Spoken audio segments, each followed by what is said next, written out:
Evan, it's Dr. J. How are we doing today, man? Happy Monday. I'm doing good. Happy Monday. It's a great day out here in Austin, Texas, enjoying the wonderful weekend, ready to get back to work and get back in the grind. How you Me doing? too. If I'm off for too long, I start to feel like I'm losing my purpose. It's like, man, I need to get back to the hustle here. I know. I got another hour planned after this podcast. I'm going to be crushing out some YouTube videos. So really excited for that. There's a couple we talked about last week that I didn't get a chance to do. We're going to hit those up. And today's going to be a great little podcast on amino acids, which is such a great topic. And we're going to keep the podcast more focused on the mood and energy component of amino acids today. So I'm really excited to hit that topic up. Yes, amino acids have changed my life for the better, without a doubt, for sure. I first came across probably tryptophan was probably the first amino acid that I discovered and got into. You know, I was dealing with depression in college, and of course, conventional medicine or conventional psychiatry, they're just going to put people on antidepressant drugs. We could look up some statistics if we wanted to, but I guarantee everyone listening has a friend or relative that's taking some type of medication like a Prozac, and it could work, and maybe it's necessary in some cases, but as we always discuss, it's not getting to the root cause. And so this antidepressant, you know, it's not benign. Definitely. 100%. 100%. I'm actually going to be taking some amino acids here right now as we go. Huge fan of amino acids. The more stressed you are, the more you burn through your amino acids. All right. Very important. Now, we run a lot of organic acid testing in our practice. And one of the things we look at is we look at the metabolites of neurotransmitters. We'll look at things like 5-hydroxyindoloacetate. That gives us a window into serotonin. We'll look at things like homovanillate. Right, that gives us a window into dopamine levels, right? So really, really important compounds that give us a window into how our body is utilizing dopamine, utilizing adrenaline. Vanillmandelate's another one that we look at for adrenaline, right? So these are really important. Adrenaline's obviously energy and regulating our fight or flight response. Dopamine's going to be our I love you neurotransmitter. It also helps with focus and ADD.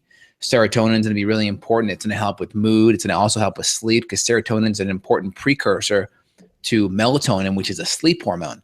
So these amino acids have profound effects on our mood, on our energy, on our focus. And a lot of people actually reach to illicit drugs, cocaine, meth, even marijuana, things that aren't as bad, to actually artificially boost some of these compounds. Even sugar. Sugar is probably one of the worst known offenders because sugar actually increases dopamine. How about lots caffeine? Of studies on this where people that go into these MRIs and such, and they look at what parts of the brain light up when these drugs are in the body, and they find that sugar increases the same dopamine receptors that heroin does. There's a famous rat study where they feed these rats Oreo cookies, and they find the same receptors of the brain, same parts of the brain light up for the Oreo cookies compared to, I think, the cocaine. I think it was even worse. The Oreo cookies caused that part of the brain to light up even more than the drugs did. It did, which is crazy. And sugar, I would say, is probably the #1 most abused drug in the US for sure, but probably most of the developed world. Something that's interesting, what you kind of hit on already, is most people, we're always modifying our neurotransmitters, so our brain chemicals. So this is your dopamine, this is your GABA, this is your serotonin, your adrenaline, your noradrenaline. A lot of us modify our neurotransmitters by ourselves, like we're trying to self-treat, even though we're not realizing what we're doing by eating sugar, or we're using social media, excessive Facebook or other type of social medias, alcohol, caffeine, drugs. We're trying to modify our brain chemistry all the time, and we just don't realize what we're doing. So some of the symptoms, like if you've got low catecholamines, I'll read these off here. You've got depression, you've got apathy, you've got easily bored, a lack of energy or focus, a lack of drive, low motivation, ADD, like you mentioned, attention deficit, procrastination, and indecisiveness. That's a big one. And then craving carbs, alcohol, caffeine, or drugs for energy. So that's the catecholamines. And if you have enough of those, you should be energized, you should be upbeat, you should be focused, you should have the ability to get stuff done. You know what comes to mind? I think of all the children that you and I have heard about with especially our female clients, our moms. Yeah. We always hear about their children and how they're hooked on video games all the time. To me, it sounds like video games are burning out the catecholamines and causing these kids to not be able to do anything else like get a job or not want to get a job because they'd rather play games. Yeah, I mean, that's one component, right? So if we look at the neurotransmitters, there's two sides we're going to hit it on, right? There's the burning up side. What are the stressors that are causing you to burn them up? And then number two, what are things that we can do to actually replete and help support and heal? Because right now, I think some research out there, over 20% of fifth graders are on some kind of antidepressant, some kind of SSRI or SSNRI. These are basically drugs that modulate the amount of neurotransmitters that are in the brain, and it does it by blocking these reuptake ports. So how that works is, here's your presynaptic neuron, here's your postsynaptic neuron. Okay, in between is what's called the synaptic cleft. This is where a lot of the neurochemicals, the serotonin, the dopamine, they all live right here. And basically, these chemicals get reabsorbed back into the presynaptic neuron over time. And basically, the drugs block that reuptake port, so these neurotransmitters don't go back. They hang in this space. They hang in this synaptic cleft area longer. So then you start getting more of them in that area. Now, that can change the mood. It can change a lot of different things. The problem is the longer those neurochemicals hang outside of that outside of that presynaptic neuron. So the more these neurotransmitters stay here and don't go back up to that presynaptic neuron, the faster they get recycled. So that tends to be one of the reasons why, if you're on one of these medications long-term, the dose tends to have to go up unless you're making other changes that we'll talk about in a bit. So that just kind of gives you some of the mechanism of how these things work. That's one potential mechanism of how these medications work. Yeah. So let's chat about, like you mentioned, the first section, what causes a deficiency of amino acids. So you hit on stress. You said that we're going to burn up amino acids when we're stressed. Same thing with vitamin C too. A lot of times you and I will see that vitamin C is very low. We'll see that neurotransmitters are low. We could see all the amino acid metabolites are low across the board. Stress, eating while stressed, being in a fight or flight mode, not chewing your food, low stomach acid levels.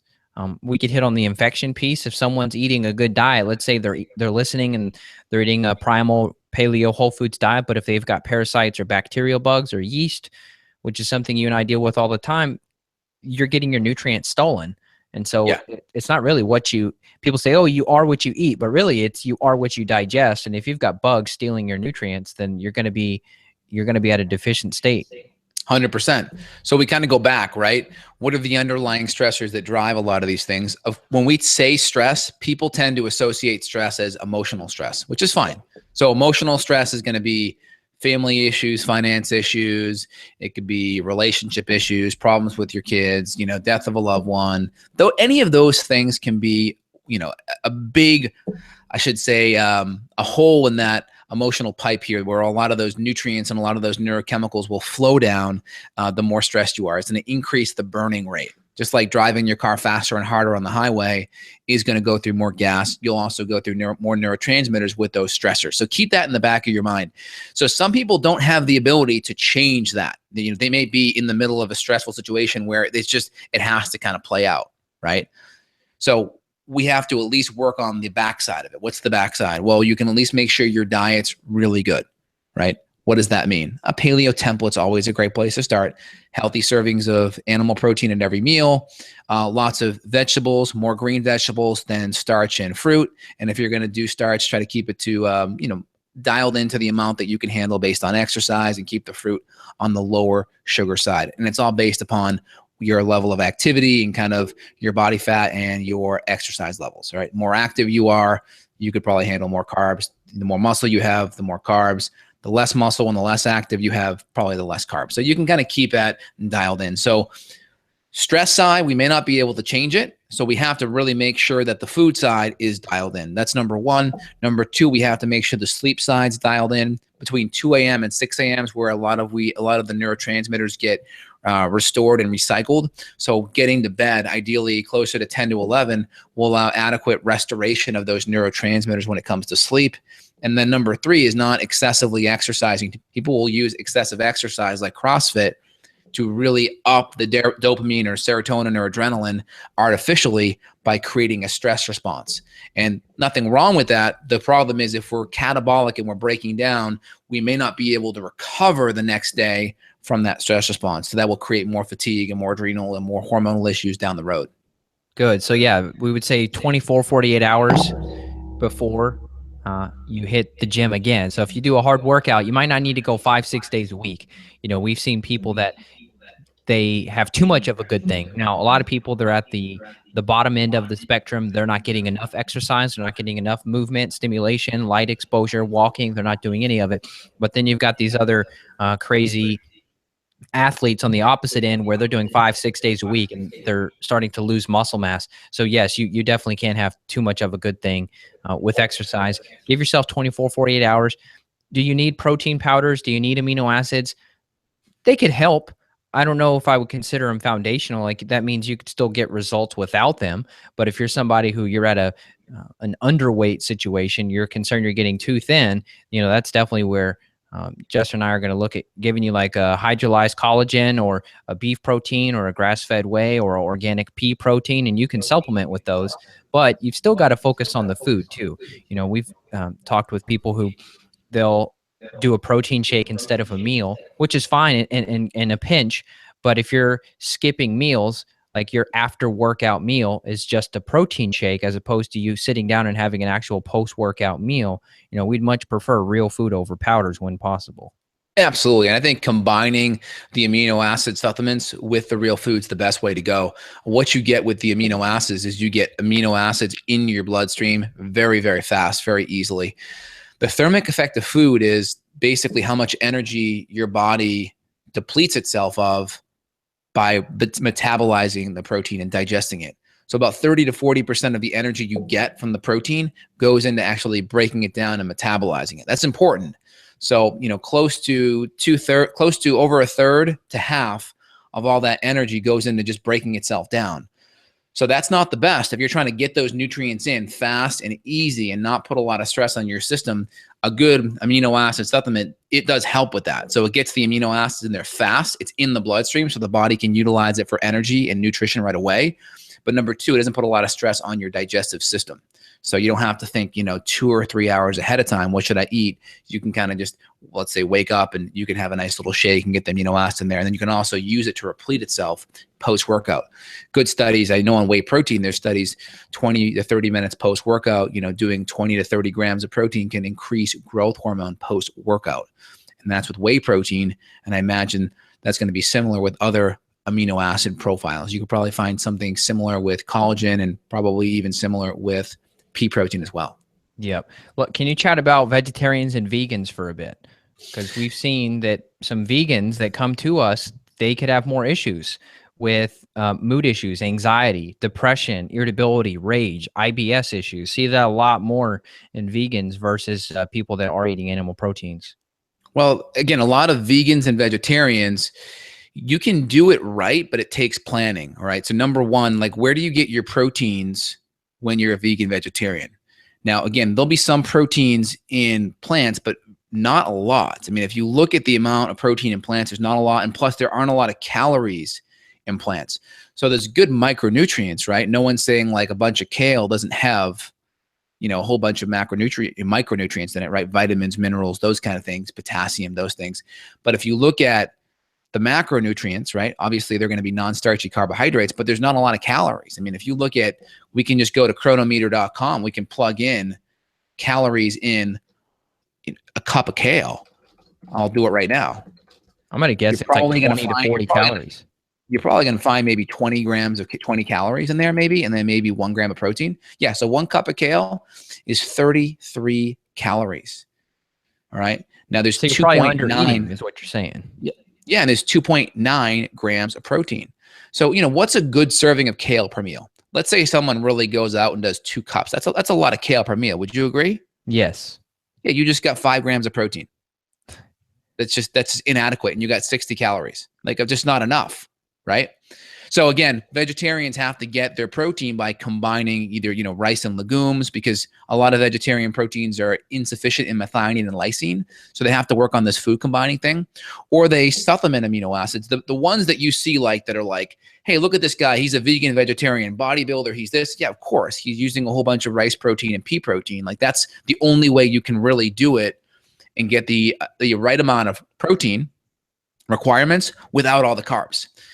There's been studies out there. People have looked at, creating a meal plan for vegetarians, vegans, and you got to get 300 to 400 grams of carbohydrates minimum to get that adequate amount of protein. An adequate amount, let's say half your body weight in grams. So I'm 210 pounds. For me to get 110 grams of protein, I'd have to do rice and beans or just lentils, and I'd have to really pound the lentils up. And lentils are 2/3 carbohydrate starch to 1/3 protein. So do the math.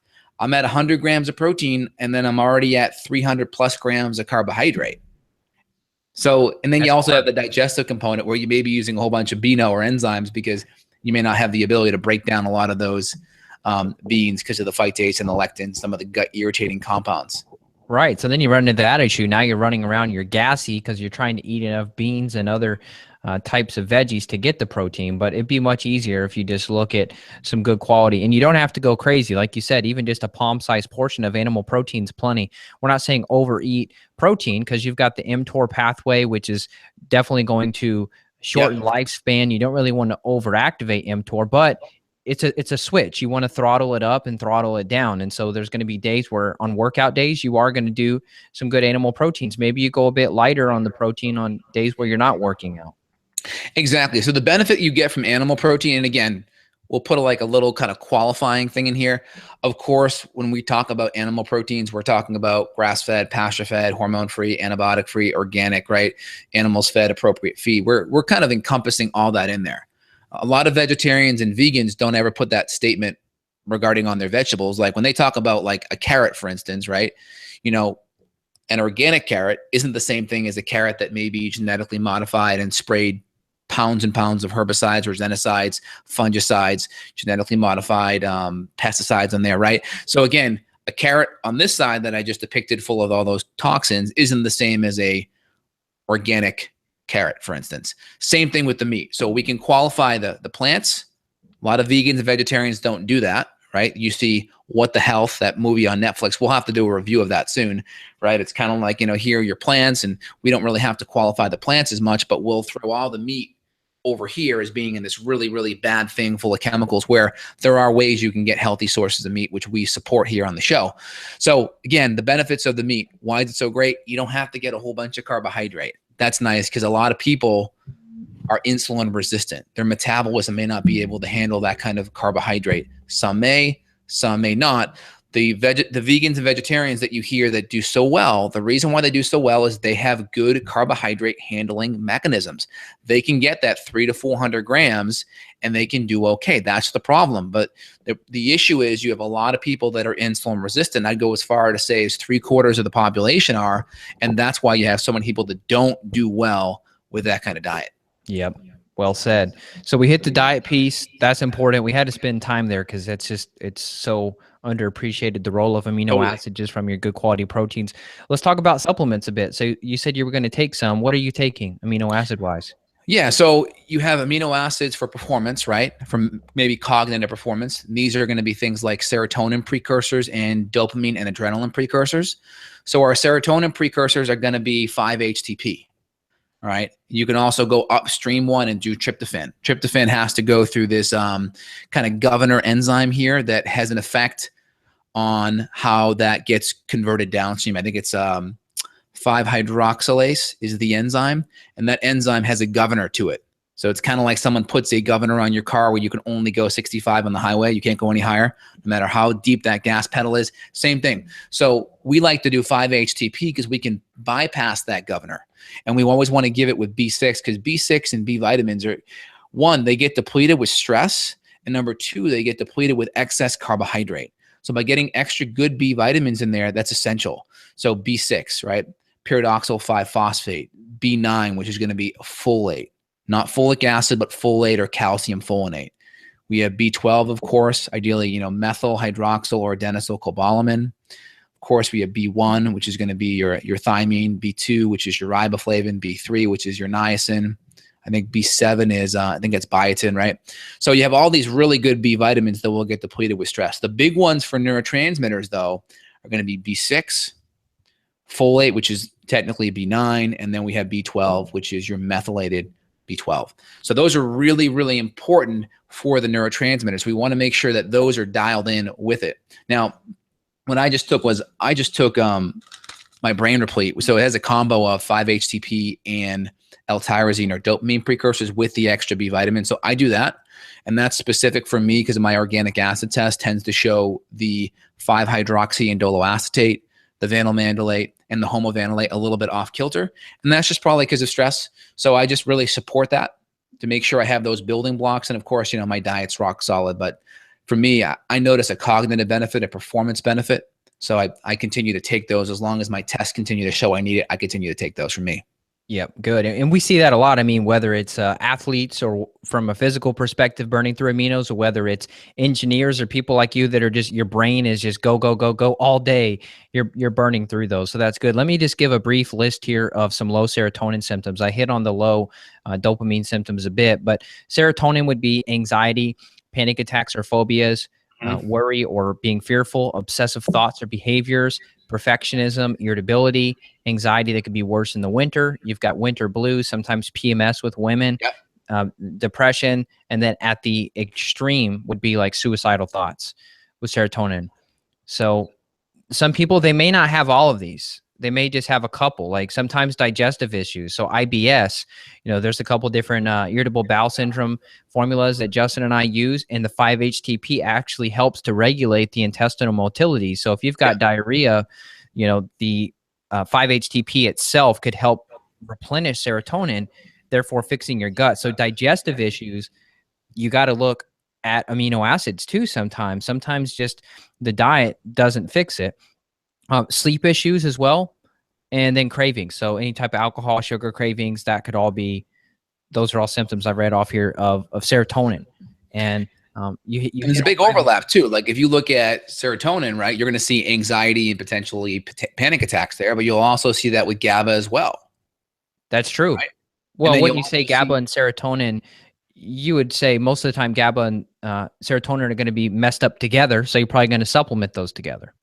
Exactly. The big thing is I very rarely supplement amino acids by themselves. So if we do it short term, like I will maybe do that with sleep, and we'll do 5-HTP at or around dinner and before bed to help kind of improve melatonin synthesis. But in general, if you're doing amino acids long term, you want to have them together, at least some level together, because the amino acid enzyme that gets increased when you take amino acids is the aromatic decarboxylase enzyme, which metabolizes these amino acids. And these enzymes metabolize, you know, relatively speaking, the dopamine, the serotonin, the adrenaline enzymes together. So if you're taking a whole bunch of serotonin precursors like 5-HTP, that enzyme's more active. If that enzyme's more active, guess what it's going to do to the dopamine and adrenaline amino acids? It's going to metabolize it. But if there's less coming in because you're not supplementing it, you can create deficiencies longer term. And of course, it's going to be amino acid dependent, right? The more amino acids you give, the more that enzyme will be active. That's why if we're giving a whole bunch of tyrosine long term, it's good to give at least a little bit of serotonin precursors. So I take one called Dopa Replete Plus that has Mucuna in it, which is actually pure L-Dopa based on my levels. And when you support dopamine, you're actually supporting adrenaline as well. And we put a little bit of N-acetyltyrosine. So you have tyrosine in there. Tyrosine goes downstream to dopamine, which is good. It also can go to adrenaline as well. So we support both the adrenaline pathways too, because typically it goes phenylalanine, tyrosine, L-Dopa, and then from L-Dopa, it can go to dopamine, and then it can go down to norepinephrine. So that's why the more stressed you are, you'll pull from dopamine to your norepinephrine, epinephrine. And part of what happens in that metabolism from dopamine to norepinephrine, you'll actually deplete a lot of sulfur amino acids. So when you're going from dopamine to your catecholamines, you need a lot of sulfur. So that's why it's good to take methionine, cysteine, a lot of your glutathione precursors, glutamine, taurine, right? These are really important because they really help with that dopamine to adrenaline pathway. So longer term, we really want to make sure sulfur amino acids are there to help with that conversion. Perfect. Well said. Like you mentioned, you're rarely using them by themselves. There's practitioners out there, that's all they do is amino acid therapy. They just look at symptoms, they look at charts. Okay, you have this symptom, I'm going to guess and check. You hit on organic acids testing, so that's something we're definitely going to look at, is figuring out what the levels are on a piece of paper. That way we can track them. Could you look at symptoms and just try to guess and check and self-treat yourself? You definitely could, but I would give the disclaimer that amino acids can be as powerful, if not more powerful, than pharmaceutical drugs. So just because it's something you could go buy at the health food store, like amino acids, or on Amazon, that doesn't mean that it's any less impactful. It doesn't mean it cannot affect you. It certainly can change things very, very quickly. And I've heard of people, you and I have both got videos on this on YouTube as well. And I've heard of people saying, hey, look, I tried this and that and that, and then I had anxiety, or I tried this and that and I couldn't sleep. So that's why it's definitely helpful to work with a practitioner who's worked on this, and definitely someone like us who can test you. Because if you just go and you look at a symptom list and you guess, I think it's this, but I don't know, and then you start taking a bunch of tyrosine, the last thing you want to do is have an anxiety or panic attack, and then you've got 3 or 4 or 5, 6 hours where you've got to wait for that supplement to wear off. That's not fun to do. Yeah, and a lot of these compounds like serotonin and dopamine, that doesn't cross the blood-brain barrier. What will cross is the precursors. So giving a lot of the precursor nutrients is essential, and then it will cross the blood-brain barrier and convert in the brain. So that's one component that's really important. I think the most underrated supplement for dealing with mood and amino acids is going to be your hydrochloric acid and your enzymes. Because if we can't metabolize that healthy protein, right? Let's start with that palm size of protein, 3 to 4 ounces.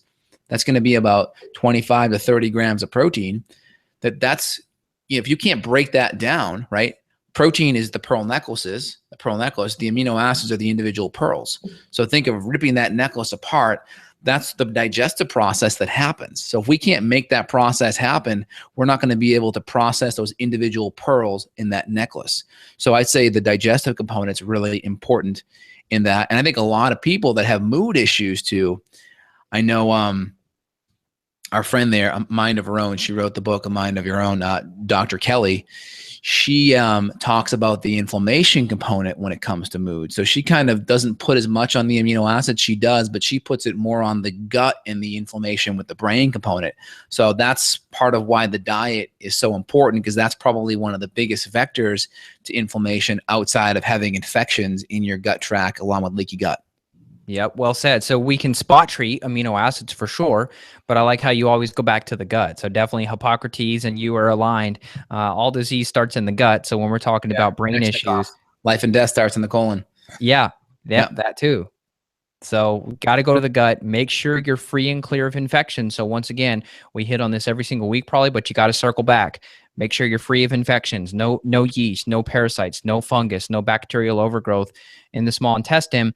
That's going to inflame the gut. You're going to see calprotectin go up on your stool test. You're inflamed. You're not digesting well. You're stressed. Maybe you're not chewing. Maybe you're rushing. Maybe you're scrolling on Instagram while you should be just eating your meal in peace. These are all habits that really build up. So always go back to the gut.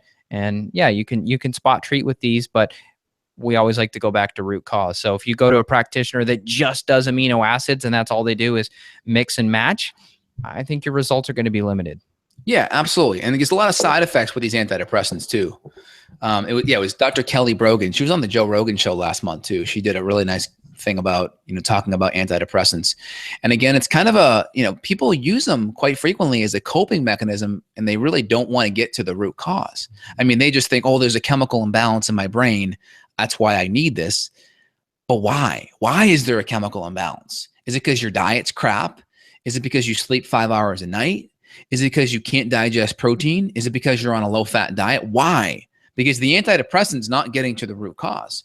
Now, antidepressants may be great in the short run if someone just had a travesty happen in their life and they're trying to get stabilized because they may kill themselves, or, you know, their life's, you know, absolutely in turmoil, just to kind of get stable. And then once they're stable, they can then reach out and grab the right things and incorporate the right approaches to heal. Short run, it's great.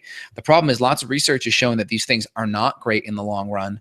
They have a lot of side effects: nausea, increased appetite, loss of sexual, you know, basically low libido, right? Low sex drive, fatigue, insomnia, dry mouth, blurred vision, constipation, weight gain. So there's a lot of side effects that happen from these medications. And the problem with it is you get this polypharmacy vicious cycle where you start having one or two of these side effects, and then you're on other medications to treat those side effects. And that can spiral out of control pretty fast. Oh, well said. Yeah, I mean, I've had people where they'll say they get on an antidepressant, but then that their mood starts to fluctuate. So then they get put on like a bipolar med on top of the antidepressant, or some type of antipsychotic, or they get anxiety. So then they get put on lorazepam or Xanax, because then they can't sleep. And then, like you mentioned, three, 4, 5, 6 pharmaceuticals later, you've got a really, really toxic potion that you're having to put in the body, but you still don't feel well. Exactly. So a couple of options here. Number one, if you're on an antidepressant and you get off, number one, don't ever pull yourself off. Okay. Don't ever go back to the prescribing physician, and you need to be tapered off. And it depends, right? Some people are on these medications because they felt a little bit off and they're on them, but they weren't on them for a major reason. And some people were put on them because they had some serious issues and they needed to get stability back in. So typically the more you were on them to really kind of stabilize your life because your symptoms were out of control, the longer that taper has to be off. So according to some psychiatrists, 1 to 2 years taper for some.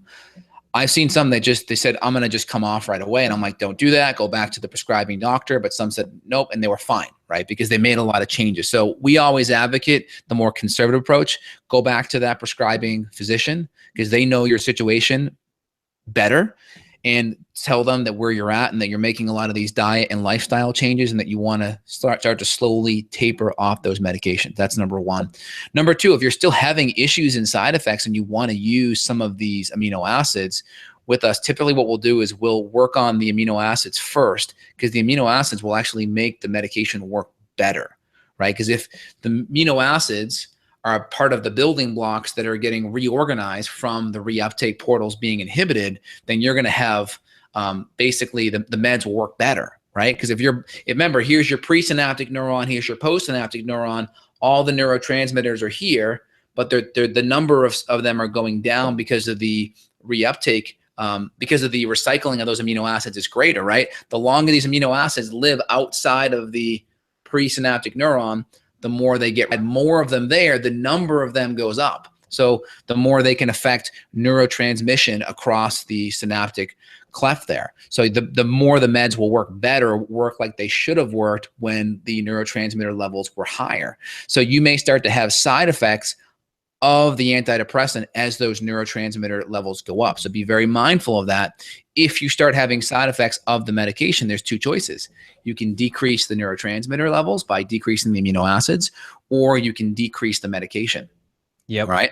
So typically what I always recommend is once you kind of have those side effects, you can go back to that physician that prescribed it, and you can start to slowly taper that down. So I tend to get people stable first, and then I make moves by referring back to the prescribing physician. I don't ever want to move the medication around first, because that creates an unstable environment, especially those meds. So we get stabilized, and then we refer back to the prescribing doctor for them to adjust and modify according to what they think is correct based on that patient's needs.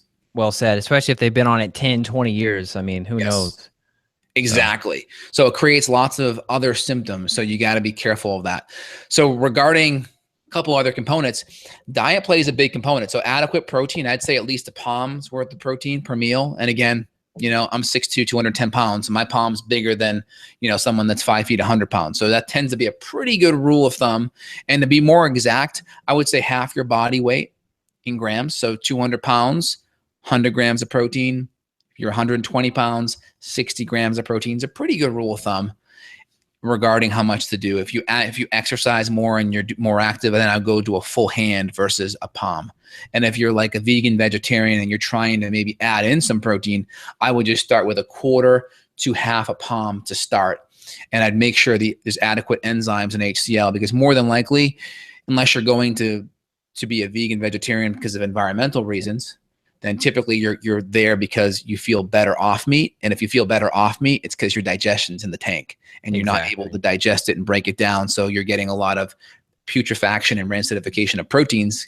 So it's just rotting in your stomach. So you're feeling the rot and saying, oh, animal protein's bad. No, it's you're not digesting it well. And then we could go all into the environmental implications of meat, because it really isn't what it is if you're eating organic and local. It's more of the factory farm CAFO kind of feedlot models that really create the environmental issues. Oh yeah, we're finding that pasture raised animals actually help with recirculation of nutrients back into the soil. I mean, the topsoil has been so degraded. We've lost a lot of minerals over the past 50 years and vitamins in the soil. And pasture raised animals, we've had this cycle where the hooves are putting the poop back into the dirt and kind of starts all over. And we've messed that up with raising cows on concrete, feeding them corn. So still, unfortunately, animals get lumped into the animal category, and that's it. There really needs to be more distinction for sure. Yeah, I mean, people talk about, the excess of methane produced by these animals. That's because they're fed corn and grains. You cut out the corns and grains, the methane's a non-issue. Also, it's a closed loop if you feed them grass and what they're supposed to consume, because if you feed them corn and grains, you actually have to start hauling away the manure afterwards, because it becomes E. coli, rich. So you have to start hauling away all of the manure afterwards, versus if you have a closed system, meaning eat the grass, the poop goes on the ground, then the poop goes into the ground and actually creates fertilizer, but the hoofs and other things feed off of that. And then if you have a closed cycle, then the grubs come in from the manure, and then you bring the chickens out and the chickens eat the grubs, and it's this beautiful closed cycle. Joel Salatin talks about this in his farm, the Polypharmacy farm. He's got a couple of books on this idea of permaculture and this kind of closed or open loop, or closed loop, right? Everything's is a complete cycle of how everything works in farming. Wow, I didn't realize that about the poop of corn-fed animals. They have to haul it out. That makes total sense. Yeah, if you watch the movie Food Inc., they detail it pretty well in that. Oh my gosh. Yeah, Joel Salatin's got a good book called Folks, This Ain't Normal. I would encourage people to read that. And then for amino acid books, you could check out Julia Ross, The Mood Cure, The Diet Cure. I've interviewed her a couple times on the podcast. She's got some really cool experience there. So check out those resources. And then if you want to schedule with Justin or myself, visit our websites, justinhealth.com. You can schedule. And also, I think you've done some YouTube videos on it, and I've done some YouTube videos on aminos too. So if you're wanting like a more short, condensed version of this, if it went over your head a bit, or you just got a bit daydreamy on us, then go to the YouTube, look up Justin Health or look up Evan Brand. We've got videos that are probably less than 10 minutes that will detail kind of the symptoms, and then we'll do a part 2, part 3 on this too. Absolutely. And again, the big take home is, we'll have a part 2, like you said, but the big take home is diet is dialed in. Figure out the macronutrients that you need. Don't skip meals, especially if you have health issues, because blood sugar fluctuations can create adrenaline stresses that cause you to burn through that adrenaline more. Also, the more sugar fluctuation you have, the more you're going to burn through B vitamins, because part of B vitamins is basically generating fuel from glucose. So if you're causing your blood sugar system to fluctuate, the more you're going to burn through B vitamins, especially B6, which is really, really, really important for carrying the signal from one nerve to the other. B6 is really important. It's also important for the synthesis of these neurochemicals. Make sure you're digesting the protein you're eating. If you're getting gassy or bloaty or constipated or diarrhea after the meals, there may be some digestive issues from an infection standpoint, or food allergen standpoint, or a enzyme HCl standpoint. And so B vitamins, and also having a really good multivitamin just there in the background is important, because vitamin C and extra minerals like magnesium and B12 and just other things that are there. It's important to have, I'd say, just a good B complex there, and or a good multi in the background when doing all this, just to make sure the other nutrients are there as well. Well said. Well, any other comments, Evan, you want to put out there that we didn't quite emphasize? No, I think if I have more, I'll put them on next episode. Yeah, just disclaimer, if you're on these medications and you're like really excited and you want to make some changes, number 1, work with a practitioner. Number 2, don't ever go off your medications cold turkey.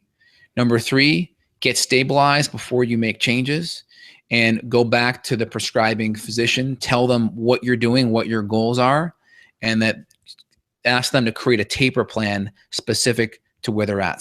I've seen some doctors that are just like, come off. And I'm like, hey, if you're going to do that with your medical license, okay, that's fine. Some will say, hey, we need a 1-year taper. Again, they know the patient better. They know what their rationale for prescribing the medications was. So always go back to that prescribing physician, tell them kind of where you're at, so then they can kind of create a plan for you. Perfect. Well said. Nice job, man. Oh, and then also real quick too, you outlined it earlier about like this issue with kids on antidepressants. We got a major epidemic with kids on these drugs. And a lot of it just comes down to their diet just being crap, food dyes, chemicals, sugar. So if you have kids with these issues too, again, we're starting at the same place, the diet. And again, I know it's hard for parents because parents project what they want, what their needs are onto the child. They see their kid and they're like, oh, I have fond memories eating this junk food when I was a kid. Therefore, I want my kid to have that same experience, so to speak. And again, the Pottenger Cats example, right? Each generation gets a little more nutrient deficient as the food quality goes down. So the type of food that we had access to 20 or 30 years ago isn't even the same quality of food we have access to today. So remember, your kids may have a weaker constitution and also maybe even gluten sensitive too. So you got to keep that in mind. When your kids have health issues, you really want to dial up the food quality as much as possible. And the first place you start is set the example and have at least 1 to 2 family meals together is ideal. Yeah, well said. I got to run. Evan, great chatting with you, my man. You have an awesome day. All right, brother. Take care. Bye.